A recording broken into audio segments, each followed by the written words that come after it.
Good morning. We're getting ready to head into Pittsfield United Methodist Church where we'll be worshiping this morning. We're going to be worshiping with the Reverend Tom Wilbur, who's the pastor at Pittsfield United Methodist Church. And I'm going to be in the midst of people who have had a profound effect on me.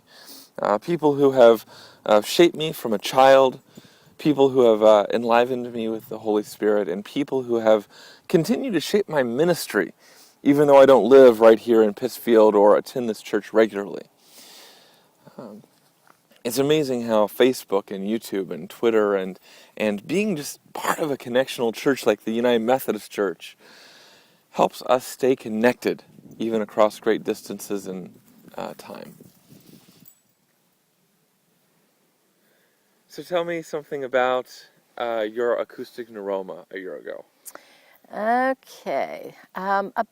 February of 2011, yes, I was diagnosed with a acoustic neuroma tumor, and it was a pretty scary time because I had not really known anyone that had a tumor removed. So it was kind of unnerving, scary, and so I was afraid of not making the right decision, and you have to know me, I don't make decisions well. So it was kind of weird for me to have to go through a big decision and come up with the right answer. So I went to see a lot of doctors and finally decided that I wanted to have it removed. That's what all their recommendations were, that it was large enough that it was pressing on the brainstem. So May of 2011, they removed it, and I got along exceptionally well.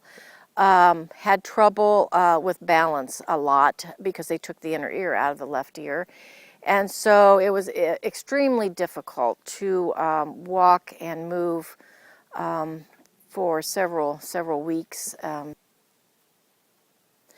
Okay, so got along extremely well. Probably the biggest help for me was family and friends helped me through that. Every card I received in the mail was like a blessing. Even if it was a short note, it was totally a blessing. My children took care of me. Kevin kept working on the road to bring in the money, and Carrie, my daughter, stayed here. Big help. She helped bathe me. She kept track of my meds. And then when she had needed to go back to her job, then Scott and Carrie came down. They took me back to get my stitches out. Big help. They took me up to their house for probably a week. I can't remember. I think it was a week. And they totally took care of me. And I just got to recuperate. And I was really sleepy. And so I slept a lot. And the friends would get on the line, and Scott had a computer up there, and I could see my friends talking to me. It was such a great support group to be able to have my friends, my family around me when I felt the weakest. And so totally, I think the friends and family definitely was what brought me through it. And of course, a few pain meds here and there. We have had an incredible and busy past few weeks.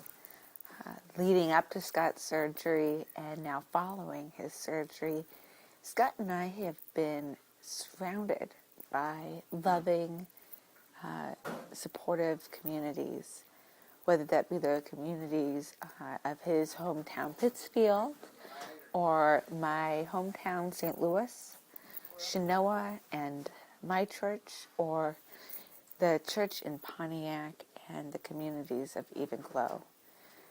We have been overwhelmed by the people who have prayed for us and sacrificed for us and supported us.